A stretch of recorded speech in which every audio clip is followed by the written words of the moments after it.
banyak orang yang mengira, orang itu ya mungkin melihatnya setelah sampai di sini gitu ya, tapi perjalanan hidup saya itu keras sekali.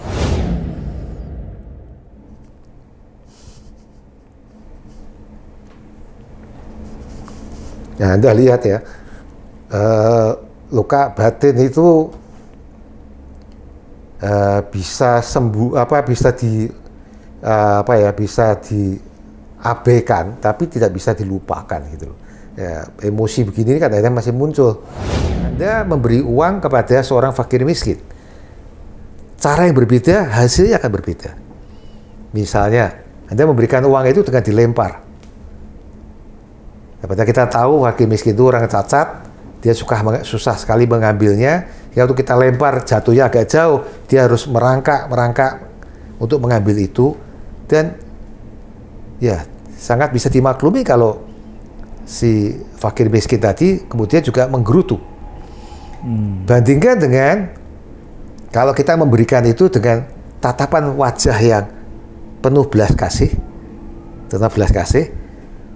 in response, dia juga akan memancarkan sinar mata seperti itu. Jadi giving is getting is giving. Giving is getting. Dua-duanya, giving is getting is giving.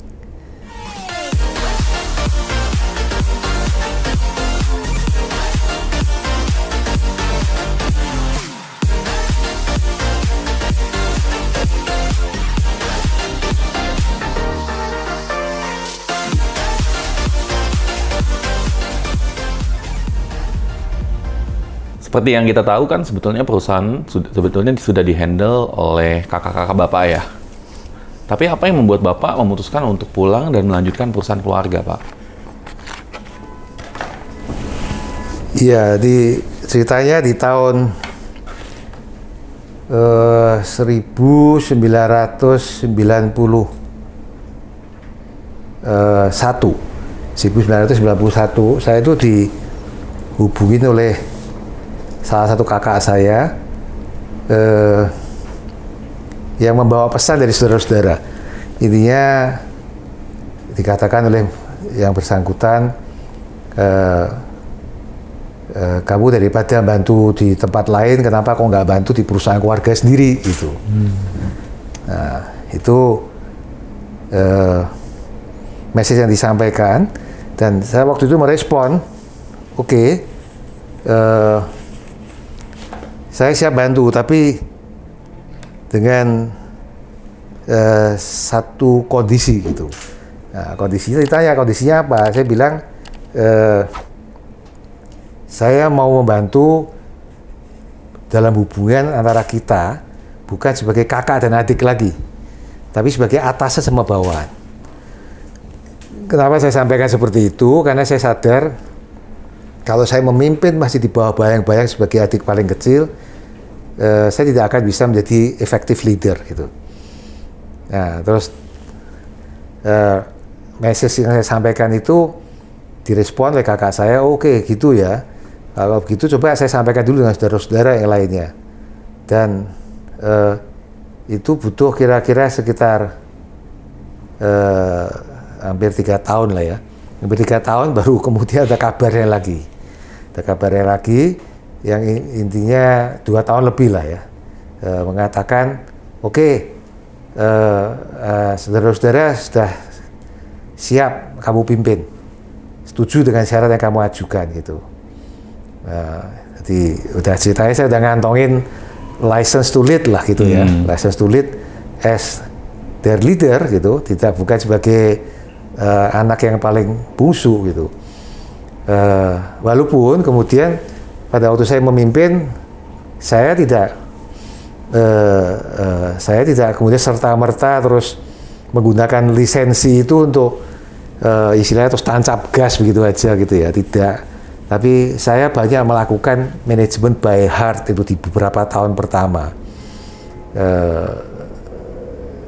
Walaupun kemudian setelah perusahaan tambah lama tambah besar, memang porsi pendekatan profesionalisme itu menjadi semakin membesar juga. Dan disitulah awal mulai terjadinya transformasi perusahaan. Jadi di awalnya saya membantu untuk menumbuhkan dari perusahaan yang pada saat itu masih kecil, ya, baru omsetnya kira-kira sekitar 12 miliar per tahun. Itu kita tumbuhkan. Nanti silahkan kalau mau dieksplor lebih jauh bagaimana strategi menumbuhkannya. Tetapi singkat kata saya mulai awali dengan menumbuhkan bisnis. Setelah bisnisnya berkembang sampai tingkat tertentu, baru saya masuk ke tahapan berikutnya, itu adalah bisnis transformation. Jadi transformation management gitu. Sampai dengan hingga hari ini, sehingga praktis sekarang ini perusahaan sudah dipimpin oleh para profesional. Pemilik udah peranannya minimal sekali, bahkan saya pun hanya sebagai chairman saja, tidak ikut dalam day-to-day management gitu. Wow. Ya, jadi awalnya seperti itu, dari kakak saya meminta saya untuk membantu di perusahaan keluarga, dan saya memang saya terima dengan pertimbangan bahwa udah waktunya saya memang ini do on my own business gitu, karena memang dari dulu cita-cita saya ke situ. Jadi kalaupun disesali oleh ayah almarhum saya, bukan berarti bahwa saya tidak setuju dengan keinginan beliau, hanya roadmap-nya aja yang berbeda. Tapi saya sendiri punya mimpi bahwa tetap one day saya akan berbisnis sendiri gitu. Dan pada saat diminta itulah, kemudian saya lihat timingnya datang. Walaupun di awalnya saya turun, gaji saya turun. Jadi sebagai eksekutif di perusahaan besar, kemudian saya masuk di perusahaan keluarga yang masih begitu kecilnya, saya juga harus menyiapkan diri bahwa memang nggak realistis kalau saya mengharapkan gaji yang sama besarnya gitu, turun gaji saya. Tapi ya itu konsekuensi dari sebuah keputusan yang kita ambil kan. Jadi harus ada keberanian untuk berkorban pada saat-saat di awalnya seperti itu. Ya, tapi kemudian ya bersyukur sekali kakak-kakak saya memberikan dukungan yang sangat bulat, Tidak semua yang saya lakukan itu benar, ada juga yang salah. Yang salah pun juga tidak semuanya kecil, ada juga yang besar gitu. Tetapi in overall hasilnya adalah seperti sekarang. Dan kakak-kakak saya dalam perjalanan itu memberikan dukungan yang luar biasa. Bahkan yang saya emban itu sebetulnya bukan hanya bisnis issue saja, tapi juga family issue. Jadi perusahaan keluarga itu kan selalu ada twin issues itu, yaitu business issue dan family issue, isu perusahaan bisnis dan isu keluarga. Nah, pada saat itu saya mengemban itu praktis dua-duanya. Walaupun pada akhirnya kemudian memang perusahaan berkembang besar, ya tidak mungkin saya teruskan untuk memegang tugas tersebut dua-duanya, terlalu berat. Disitulah makanya waktunya mulai dibentuk family council itu gitu. Ya, seperti itu. Boleh diceritakan Pak pertumbuhan dan transformasi Garuda Food dari hanya berjualan dulu kacang aja ya, kacang kulit di kota Pati, hingga sekarang menjadi salah satu perusahaan makanan dan minuman terkemuka yang sudah go global. Ya, Garuda Food ini berasal dari bisnisnya itu kacang kulit sebetulnya. Pada waktu itu hanya ada antara 3 atau 5 SKU, stock keeping unit gitu kan. Jadi kacang kulit kalau udah berbeda ukurannya, grammationnya itu udah dianggap 2, 3 gitu kan. Walaupun yang dijual kacang kulit juga gitu. Sampai berkembang, pernah puncak-puncaknya sampai sekitar 170-an SKU, tapi kemudian dilakukan product rationalization. Sekarang kira-kira mungkin kalau saya nggak salah ingat di angka sekitar 140-an kira-kira, 40-an. Karena SKU tambah banyak itu juga tidak jaminan bahwa itu berarti akan lebih berhasil atau lebih efisien gitu. Pasti akan banyak dead stock-nya dan sebagainya. Nah, perjalanan ini berkembang diawali dari kacang kulit, kemudian masuk ke kacang atom. Di situ saya mulai waktu kacang atom itu mengajak kakak perempuan saya yang sudah berbisnis kacang atom, kita ajak udah jadi satu aja deh, kita satu keluarga gitu. Kamu punya keahlian produksi, kami punya keahlian dalam distribusi dan marketing. Dan memang betul pada waktu digabung itu kacang atom dalam sekejap itu juga lompat. Saya masih ingat kakak perempuan saya itu pada waktu itu bisnis kacang atomnya dia omsetnya setahun, seingat angka memori saya 1,8 miliar. 1,8 miliar, bukan 18 miliar ya, 1,8 miliar. Terus kemudian pada waktu digabung dalam sekejap berkembang sedemikian cepatnya, kacang kulit dan kacang atom ditambah dengan produk-produk yang lain. Bahkan sekarang ini kita berada pada satu tahapan bukan hanya food saja, tapi juga ada beverage-nya. Yang beverage-nya kita partner dengan Suntory, mereka mayoritas. Yang food-nya kita masih yang take the lead. Produk kategori contribution sekarang yang terbesar itu bukan dari kacang lagi. Kacang itu kira-kira sekitar sekarang 25-30%, 25%-an lebih, 26% gitu. Yang terbesar itu justru dari kategori biskuit sekarang ini. Jadi orang kalau bilang Garuda Food itu a strong association, ya itu adalah masih dengan peanut gitu, tapi sebetulnya kontribusi terbesar sudah di biskuitnya gitu. Nah, ini juga salah satu bentuk transformasi dari sudut portfolio, produk portfolionya gitu. Tetapi transformasi itu juga yang kami lakukan tidak hanya dalam bentuk seperti itu, tapi juga dalam membangun manajemen sistem. Karena kami sadar bahwa transformation itu adalah satu bentuk dari change management yang memang berdimensi jangka panjang. Dan ini berbicara tentang membangun budaya sebetulnya, membangun budaya. Dan membangun budaya itu bukan overnight job, dan itu juga harus dilakukan by design, harus berakar kepada nilai-nilai yang diyakini kebenarannya, gitu, supaya kita memang dari budaya kita punya uniqueness dibandingkan dengan perusahaan yang lain. Itu utamanya adalah di soal nilai. Kalau manajemen sistem sebagai ilmu bantu, ya perusahaan-perusahaan pada dasarnya garis besarnya kurang lebih sama lah gitu. Tapi yang membedakan adalah sistem nilainya nantinya gitu. Dan transformation itu puji Tuhan berjalan dengan baik, kita bangun sistemnya, kita bangun timnya, strateginya terus dikembangkan, dibangun budaya continuous improvement yang berkelanjutan dan sebagainya, sehingga kalau kemudian para pendiri itu sudah tidak aktif lagi, tidak menjadi masalah, transisi itu berjalan dengan relatif baik, karena the future leaders di dalam replacement table chart itu sudah tersedia. Jadi digantiin siapa, kalau dia pergi akan digantiin siapa, itu pada dasarnya itu sudah kita siapkan sedemikian rupa. Dan ketergantungan terhadap pemilik itu sudah jadi semakin berkurang. Sehingga pada saat peran pemilik dikurangin, bahkan praktis sekarang sudah mendekatin zero, itu tidak ada isu yang berarti gitu. Yang muncul adalah bisnis isu yang masih, family issue sudah menjadi semakin mengecil, bisnis isu yang masih tetap di sana karena memang kita di dunia bisnis gitu. Competition ditambah keras dan sebagainya. Yang dulunya bukan kompetitor jadi kompetitor, yang dulunya direct competition menjadi indirect, yang indirect menjadi direct. Jadi begitu banyak perubahan dalam lingkungan ini, dan itu memerlukan kita melakukan terobosan-terobosan gitu. Nah, ini satu hal yang menarik nih Pak. Kalau kita bicara tentang budaya, Bapak juga dulu pernah bicara mengenai spiritual based company atau perusahaan berbasis spiritualitas. Siapa sih Pak yang sebetulnya menjadi inspiratornya dan bagaimana Bapak mengawalinya?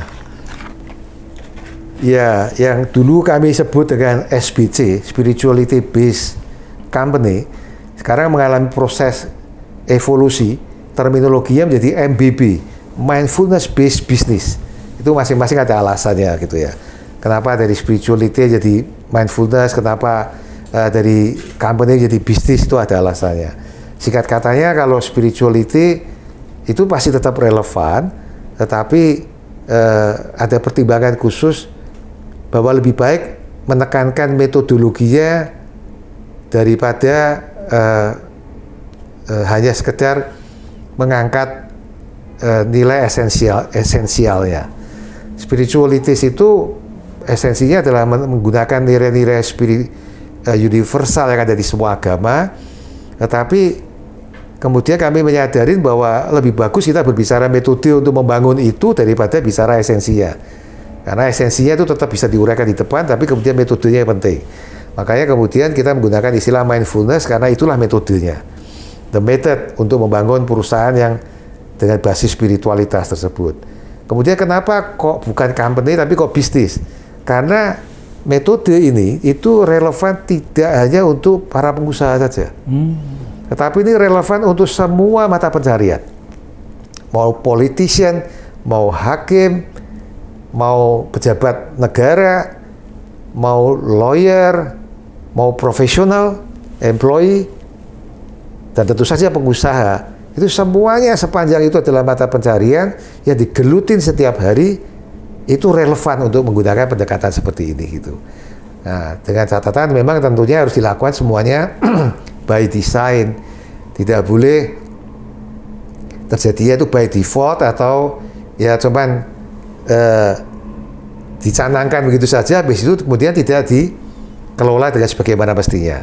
Nah, di Garuda Food hal ini kita lakukan dengan terstruktur, dengan sistematis, dengan pendekatan yang sangat intensif dan diukur. Pengukuran pembangunan budaya bisnis berbasis kebersadaran ini, mindfulness business ini, itu kita integrasikan dengan performance management system kami. Kami menggunakan strategic performance management system tertentu, yaitu kombinasi antara balance scorecard dengan TQM, total quality management.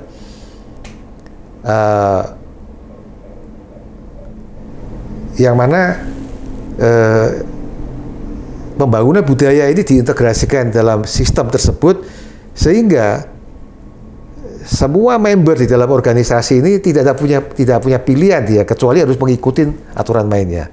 Kalau tidak, dia akan tertinggal atau bahkan terpental dalam proses perkembangan tadi itu dia.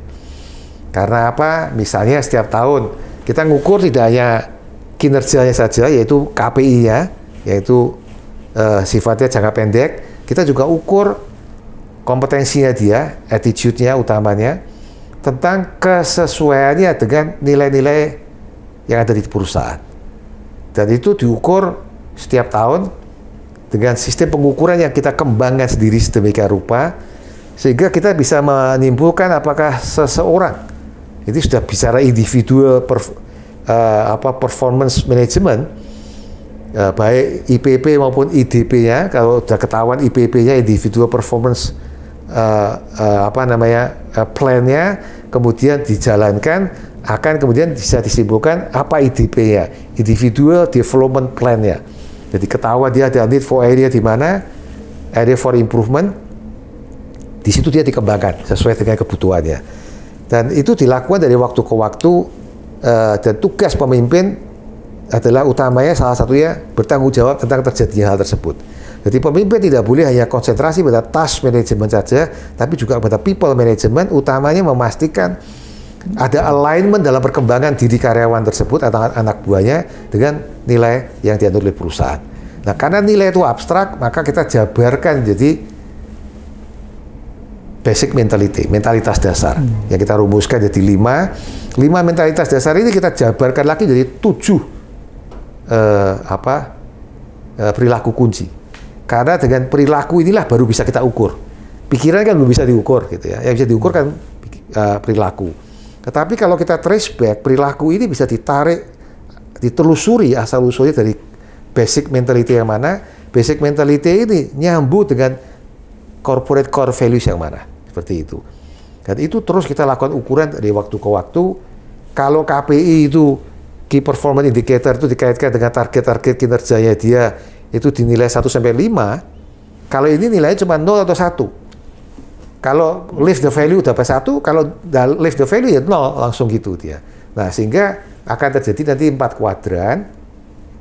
Ada yang performanya bagus, kompetensinya 0, ada yang kompetensinya jelek, tapi dia punya potensi karena di kanan bawah, karena dia value-nya dijalanin, walaupun kompetensinya rendah, atau dua-duanya kompetensinya bagus, kanan atas, performanya juga bagus. Nah, yang kiri bawah jangan itu deadwood. Karena udah kompetensinya tidak bagus, tidak sesuai dengan nilai perusahaan, kinerjanya pun jelek.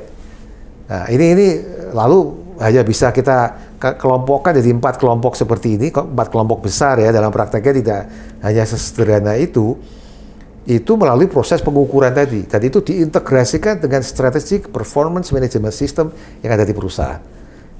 They have no choice but to comply the rule of the game gitu, karena kalau enggak ya akan tertinggal atau terpental dia gitu, atau dua-duanya gitu. Ya saya kira intinya seperti itu. Baru di situ bisa diharapkan yang nilai itu manifest jadi mentalitas manifest jadi perilaku, dan itulah cara kita bagaimana membangun sebuah sustainable enterprise.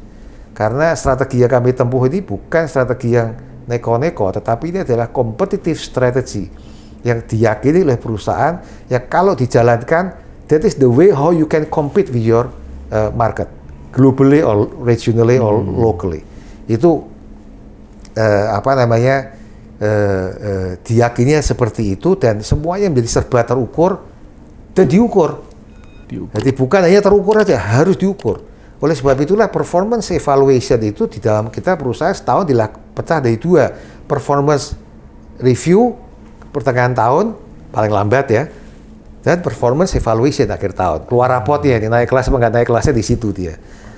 Nah itulah nantinya dilihat, dihubungkan antara IPP-nya dengan achievement-nya, individual performance plan-nya dengan achievement-nya. Ada gap itu akan kemudian juga memberikan masukan dalam area apa karyawan tersebut perlu dikembangkan. Masuklah dia ke dalam program IDP ya, Individual Development Plan-nya gitu.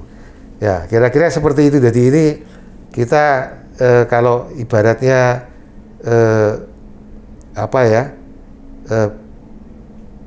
berusaha di sektor pertanian begitu, kita ini seperti berkebun. Tukang kebun itu dia dari tanam, merawat, sampai memanen pun semua dilakukan dengan aturan main. Tapi kita bukan perambah hutan yang hanya sekedar menebang hutan, mengambil hasilnya dengan pendekatan ekstraktif, dan habis itu ditinggal dengan metode nomaden atau paling tidak semi nomaden. Kita bukan tipe seperti itu. Kita mempunyai tanggung jawab bahwa people need to be developed by design gitu. Tapi develop sesuai dengan culture yang memang kita inginkan, seperti itu. Yaitu adalah menjadi pribadi-pribadi unggul yang kalau diperas esensinya ada 2, yaitu adalah bijaksana dan kompeten. Nah, bijaksana itu sisi spiritualnya, foundationnya, nggak boleh dibalik kompeten dan bijaksana.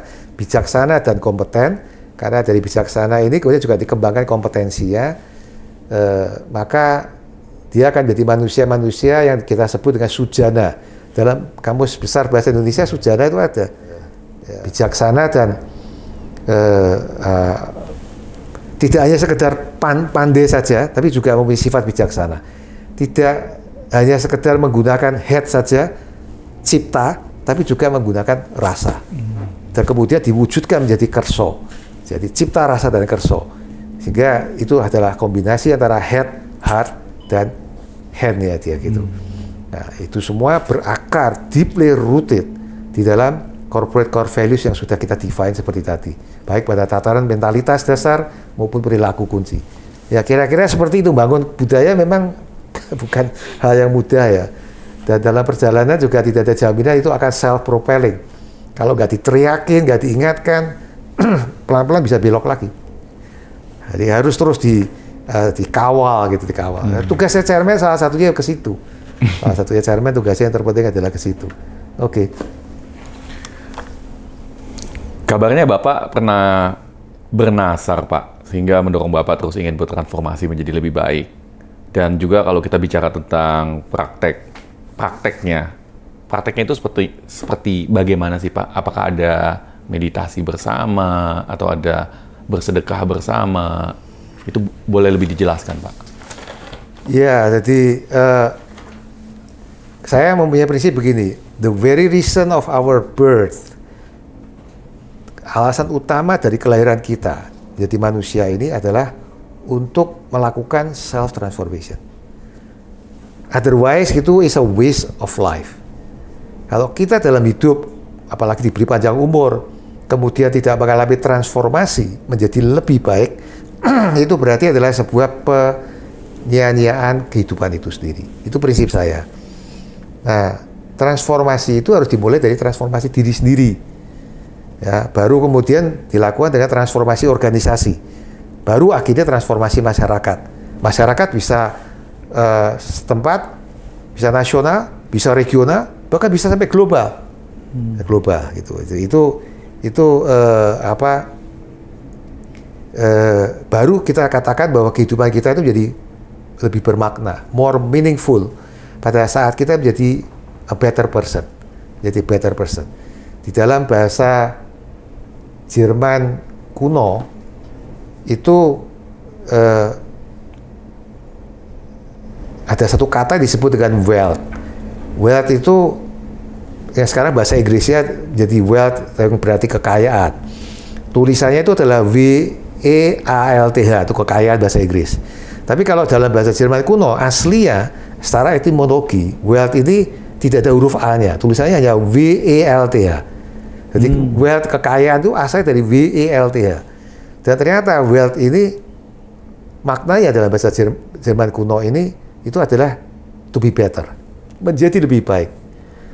Jadi kalau Anda sukses, jangan diukur hanya karena lebih banyak hartanya, lebih kaya, tapi menjadi orang yang lebih baik atau tidak. Kalau tidak, itu berarti bukan jadi orang yang sukses. Dan itu kata yang mirip dalam bahasa Pali dengan itu adalah atta. Ya. Dalam bahasa Pali ada itu satu kata yang mirip sekali dengan itu adalah atta.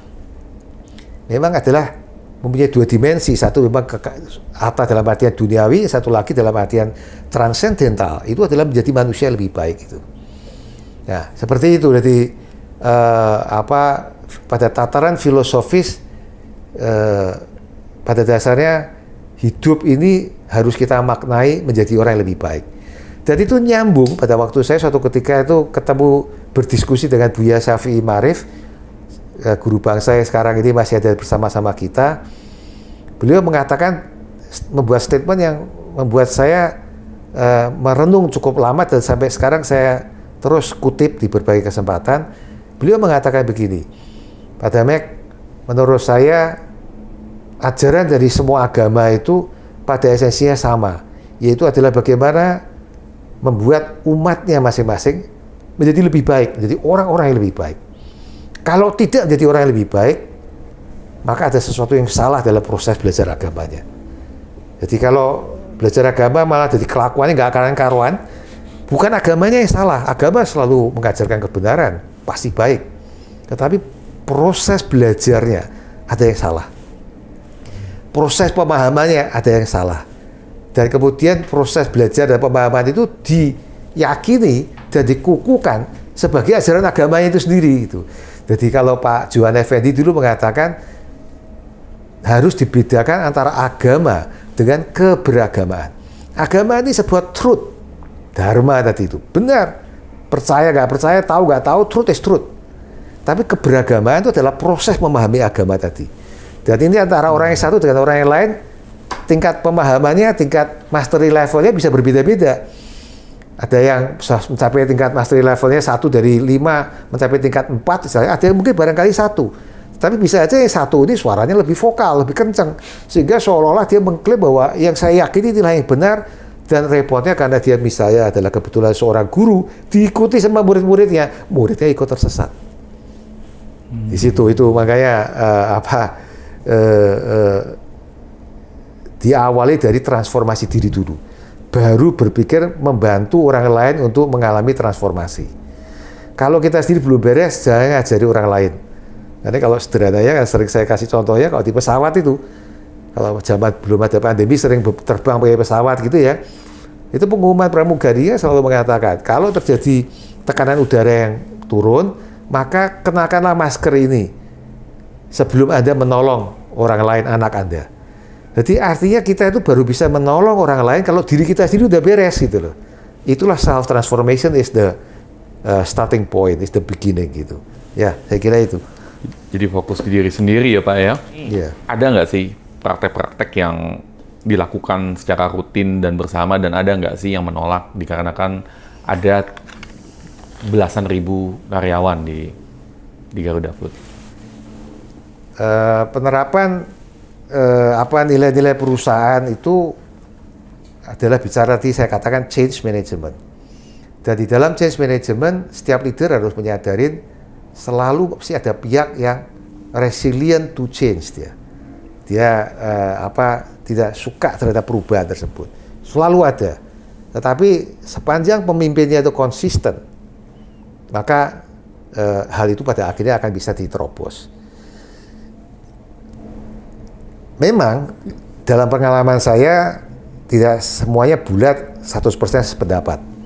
Bahkan di bawah salah satu organisasi yang di bawah pimpinan saya, di luar bisnis ini malah sudah, di luar bisnis, di bidang pendidikan, itu dulunya ada sikap penolakan. Karena pemimpinnya, dia ragu-ragu sendiri bahwa ini akan bisa diterima oleh anak buahnya. Karena dia ragu-ragu, gimana dia bisa meyakinkan orang lain kalau dirinya dia sendiri ragu-ragu. Sampai suatu ketika saya sadarin, istilahnya saya konangin soal itu, akhirnya di situ saya tegaskan. Anda tahu sekarang, sekolah Global Sevilla yang saya bangun bersama-sama Cak Nur itu, sekarang kami berani mengklaim sebagai a leading mindfulness-based school. A leading mindfulness-based school. Saya tidak mengatakan the first mindfulness-based school, tapi a leading mindfulness-based school, karena kami terapkan dengan sangat sungguh-sungguh. Baik pada tataran pengajar, staf pendukung, siswa apalagi, bahkan sampai orang tua murid. Dan itu kita lakukan by system, by design, diukur dan terukur dan diukur, dan terus dievaluasi dari waktu ke waktu. Dari awalnya seperti itu ya. Jadi sebagai pemimpin, jangan gampang menyerah. Kita asal tahu aja bahwa memang selalu ada resiliensi. Kenapa kita meyakini seperti itu? Karena yang kita terapkan ini adalah hal-hal yang sifatnya universal. Spiritual values itu adalah universal values yang ada di semua agama manapun. Misalnya, contoh tentang kedisiplinan. Agama mana yang tidak mengajarkan pentingnya kedisiplinan? Bahkan ada ungkapan yang mengatakan, without discipline there is no human being, gitu. Kedisiplinan itu diajarkan oleh semua agama. Pelajaran giving, saling menolong, itu semua agama mengajarkan. Dan pada waktu kita terapkan nilai-nilai yang universal seperti itu, ya harusnya pemimpin yang bersangkutan yakin tidak perlu dan seharusnya tidak akan terjadi penolakan. Wong itu berlaku di agama manapun, dan kita tidak melakukan pendekatan religius loh. Kita pendekatan spiritual. Kalau religius itu akan kemudian kena label-label, udah jangan, itu keyakinan masing-masing orang kita hormatin. Setiap orang hubungannya dengan Tuhan itu adalah bersifat sangat pribadi, bahkan antara suami istri pun tidak boleh ikut campur gitu kan. Karena itu sudah hubungan langsung dengan Sang Al-Khalik gitu. Tetapi kalau kemudian kita berbicara nilai-nilai universal seperti kedisiplinan, kejujuran misalnya seperti itu, termasuk suka menolong, kemudian kreatif dan inovatif dan sebagainya. Agama mana yang melarang hal-hal itu semuanya? Tidak ada satupun, dan itu semua diajarkan. Nah, karena kita yakin seperti itulah, maka ini hanya persoalan komitmen dari leadernya, mau menjalankan atau tidak gitu. Ya, puji Tuhan, sampai hari ini alhamdulillah saya tidak mengalami permasalahan di dalam menegakkan mindfulness based business ini. Bahkan ini akan kita eksplisitkan sehingga mudah-mudahan menjadi sebuah buku, sehingga mudah-mudahan itu bisa bermanfaat bagi masyarakat luas juga gitu. Ya. Dalam berbisnis, Bapak pernah berbicara tentang berbisnis dengan hati, yaitu menggabungkan bisnis dengan spiritualitas. Apa boleh dijelaskan, Pak? Ya, sebetulnya uraian saya sebelumnya tadi itu secara tidak langsung sudah menjelaskan hal tersebut, tetapi kalau dielaborate lebih jauh, esensinya MBB, Mindfulness Based Business, itu dihadap mukakan dengan POB, Profit Obsessed Business. Profit Obsessed Business. Supaya bisa menjadi memahami ini dengan lebih jelas, kita perlu hadap mukakan dengan konsep yang lain. Kalau profit obsessed business, goalnya itu memang dari awal adalah mengejar laba. Bahkan kalau perlu dengan berbagai cara. Jadi the goal justify the mean, bisa sampai seperti itu. Walaupun bisa aja masih dalam koridor hukum gitu. Tetapi kalau MBB, dia goal utamanya bukan adalah dengan mengejar laba, karena laba itu dilihat sebagai akibat ya.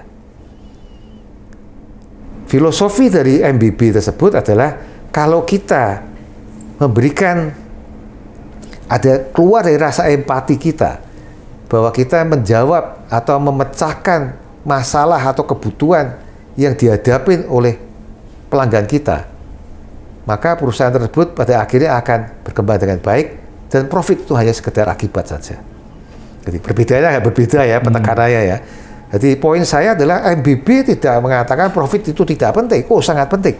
Karena profit itu justru merupakan salah satu sumber pendanaan yang paling sehat sebetulnya. Nah, kalau pinjam dari bank itu kan ada bunganya. Kalau profit itu kan uang-uang sendiri gitu kan. Dan itu hasil dari operational bisnis yang menyebabkan kita mendapatkan yang disebut dengan laba tadi itu. Nah, kemudian profit obsessed business itu dia melihat bahwa manusia itu adalah menjadi sentral dari sebuah ekosistem. Anthropocentric ya, anthropocentric. Sedangkan kalau MBB itu melihat bahwa manusia bukan pusat dari ekosistem. Manusia adalah bagian dari sebuah ekosistem, makanya disebutnya network centric. Bukan human center atau anthropocentric, tapi adalah network centric. Manusia tidak boleh semena-mena kemudian berpikir bahwa alam untuk dieksploitir. Dan kerusakan alam bukan tanggung jawab kita. MBB melihat bahwa alam itu adalah merupakan bagian integral dari tanggung jawab dalam kita berbisnis itu.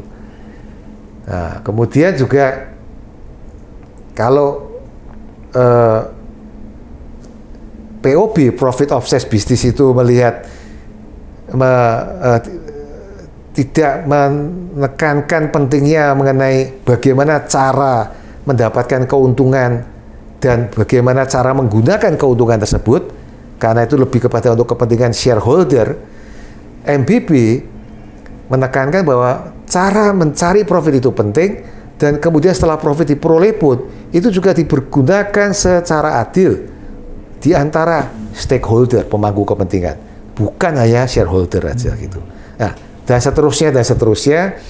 Intinya MBB itu pada dasarnya adalah bagaimana kita mengintegrasikan antara nilai-nilai spiritual, moralitas itu dengan prinsip-prinsip bisnis. Karena sesungguhnya nilai spiritual dan nilai-nilai moral dengan prinsip bisnis itu bisa direkonsiliasikan. Tidak bersifat dikotomis seperti yang dipahami selama ini.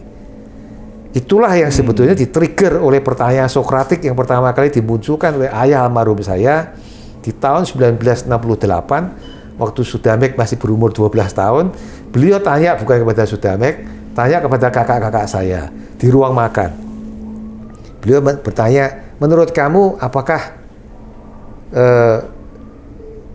prinsip-prinsip yang diajarkan dalam agama itu bisa diterapkan dalam bisnis?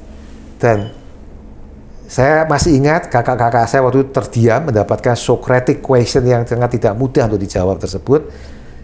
Apalagi Sudamek yang baru berumur 12 tahun. Tetapi kemudian ini menjadi entah kenapa itu terekam di benak saya sedemikian dalamnya dan terus itu terngiang-ngiang sehingga akhirnya saya mencoba mencari jawabannya, dan jawaban itu saya temukan utamanya pada tahun 1998 yang men-trigger saya terhadap pertanyaan ayah saya bukan bisa atau tidak bisa, melainkan itu sebuah keniscayaan kalau sebuah perusahaan itu mau langgeng dia. Seperti itu kira-kira. Nah, disitulah mulai kita bangun jadi seperti sekarang ini gitu. Dalam hidup Anda harus punya faith, Anda harus punya belief. Tanpa faith dan belief, you do not have your energy. Karena yang melahirkan energi dalam hidup ini adalah keyakinan kita. Kita melakukan sesuatu kalau kita yakin baik. Kita merawat anak karena ini adalah kita yakin bahwa ini adalah tugas orang tua. Bahwa kita yakin bahwa anak ini lahir karena kita dan dia masih memerlukan bantuan kita. Maka dengan semua keyakinan-keyakinan yang baik tersebut itu menjadi motivasi yang akan melahirkan energi kita untuk melakukan hal-hal yang seharusnya kita lakukan. Nah, sama seperti halnya pada waktu membangun MBB, Mindfulness Based Business itu berangkat dari sebuah keyakinan, dari proses yang panjang, 1968 sampai puncaknya 1998 kurangi 68 berarti 30 tahun kemudian, dan itu pun kemudian kami terus bereksperimen. Dari mulai 98 itu masih bereksperimen tanpa bentuk yang belum menjadi bentuk yang sistematis, baru benar-benar menjadi bentuk yang sistematis kira-kira selama 19 tahun terakhir ini. Wow. Perjalanan yang panjang memang, perjalanan yang panjang. Oke, kalau kita bicara tentang konsep kerja adalah ibadah, Pak.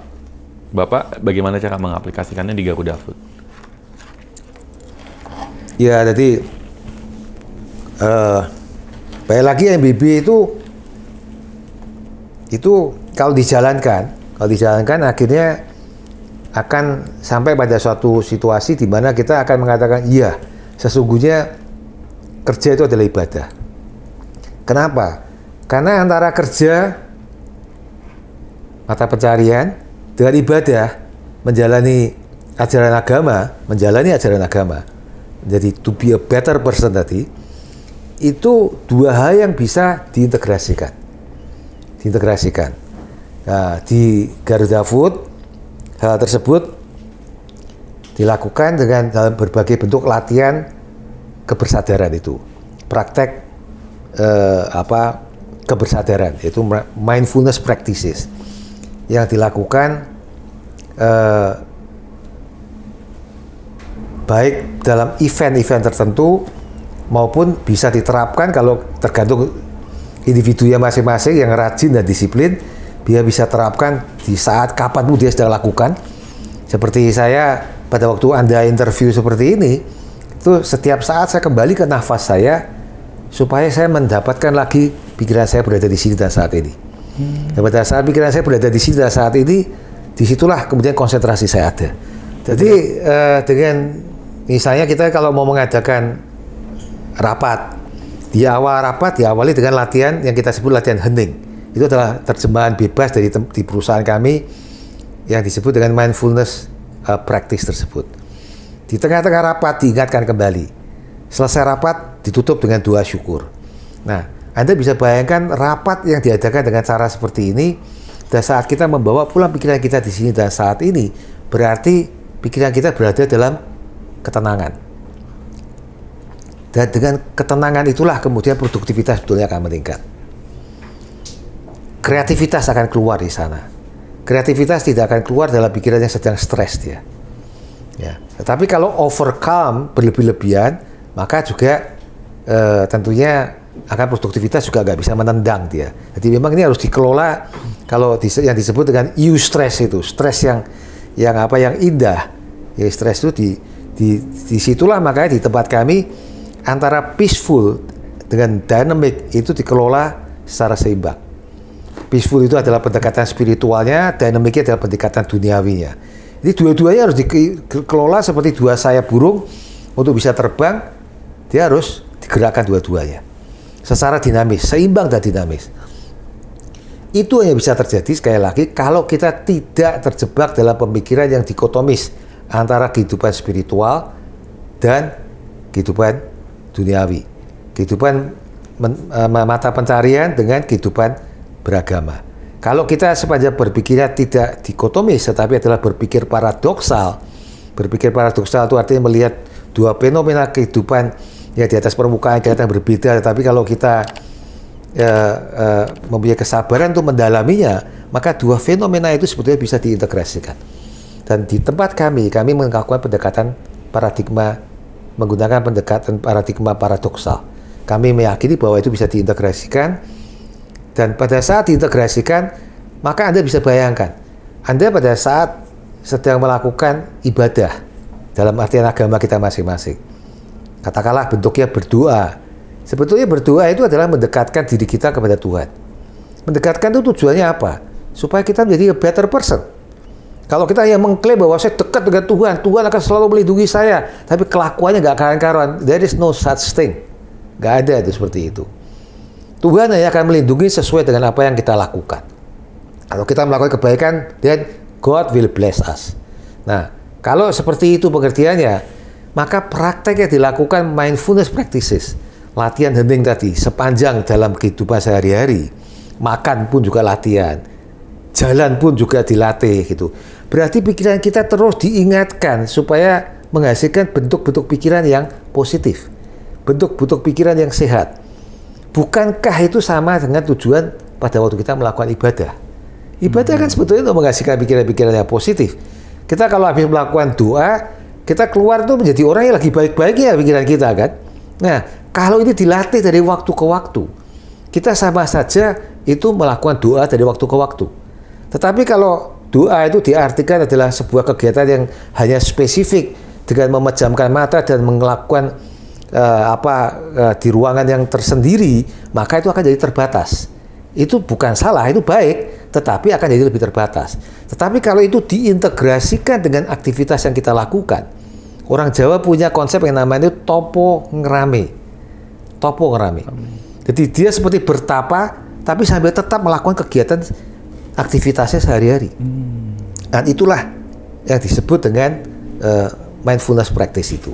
Nah, kalau itu dilakukan dengan cara yang sistematis seperti itu, maka disadarin, jalan disadarin, rapat pun disadarin, berbicara disadarin, maka pikiran kita yang keluar kualitasnya most likely adalah kualitas yang positif, wholesome mind.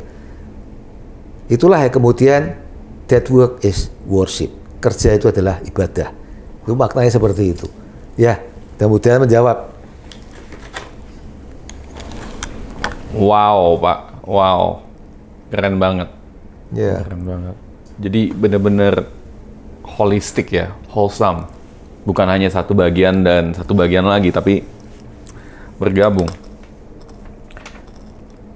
Sebetulnya kalau kita bicara tentang MBB ini, bisa nggak sih Pak kalau untuk diaplikasikan seperti pembisnis pemula seperti saya? MBB itu esensinya adalah seperti yang saya uraikan tadi, yaitu adalah bagaimana mengintegrasikan nilai-nilai universal yang ada di semua agama di dalam mata pencarian kita. Seperti saya katakan disiplin tadi misalnya, kejujuran. Nah, kalau seperti itu pengertiannya, maka itu bisa dilakukan oleh siapapun. Bahkan bukan hanya di dunia usaha, tapi di dunia profesi pun apapun bisa dilakukan. Tidak hanya di perusahaan besar, di perusahaan menengah pun bisa, startup pun juga bisa. Jadi yang penting esensinya adalah kita lakukan itu by design dan konsisten. Kalau di tempat kami itu membangun budaya itu ada resepnya adalah IFC. I yaitu intensity, F-nya itu focus, C-nya itu consistency. Jadi harus intensif, fokus, dan konsisten. Nah, kalau itu dilakukan dengan pendekatan tersebut, maka Anda akan merasakan hasilnya. Jadi itu bisa diterapkan di startup sekalipun. Ya. Dan kalau ada nggak sih Pak pesan Bapak untuk pembisnis di luar sana yang fokusnya hanya uang, dan tidak ada unsur spiritual maupun mindfulness? Profit obsessed bisnis memang akan melihat bisnis itu adalah uang dan uang. Dan pada saat goalnya adalah seperti itu, kita akan mudah tergelincir ke dalam menghalalkan cara dalam mendapatkannya. Nah, ini yang menjadi penting. Hidup itu bukan hanya sekedar hasil. Hidup itu yang penting adalah prosesnya. Cara itu adalah prosesnya. Ya, contoh yang sederhana, Anda memberi uang kepada seorang fakir miskin. Cara yang berbeda, hasilnya akan berbeda. Misalnya, Anda memberikan uang itu dengan dilempar. Daripada kita tahu fakir miskin itu orang cacat, dia susah sekali mengambilnya. Ya, waktu kita lempar jatuhnya agak jauh, dia harus merangkak untuk mengambil itu.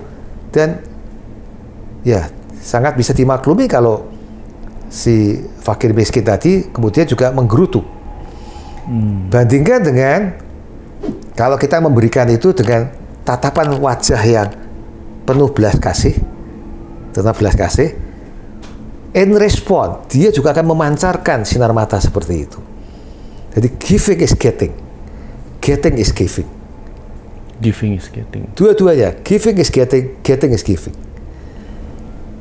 Jadi giving is getting itu dan getting is giving itu bisa dijelaskan dengan konsep compassion dengan loving kindness. Compassion itu berarti kita mengambil sesuatu dari orang lain, tapi yang diambil itu adalah penderitaan atau masalah dari orang tersebut. Kalau Anda mengambil masalah dari konsumen dengan tawaran solusi, that is so-called compassionate. Dan customer itu akan jadi loyal dengan kita karena dia merasa supplier ini dia menjawab permasalahan saya. Jadi ini bukan hal-hal yang terlalu diawang-awang yang sifatnya transendental. Dalam kehidupan sehari-hari seperti itu. Jadi compassion itu dengan mengambil masalah konsumen dengan menawarkan solusi. Itu getting. In return kita mendapatkan. Kita getting permasalahannya, customer akan mendapatkan pemberian kita dalam bentuk solusi ya. In return karena dia mendapatkan solusinya, dia akan membayar sesuai dengan harga yang kita inginkan. Maka in return kita pun juga akan mendapatkan revenue bahkan profit yang cukup wajar. Jadi makanya saya katakan giving is getting, getting is giving.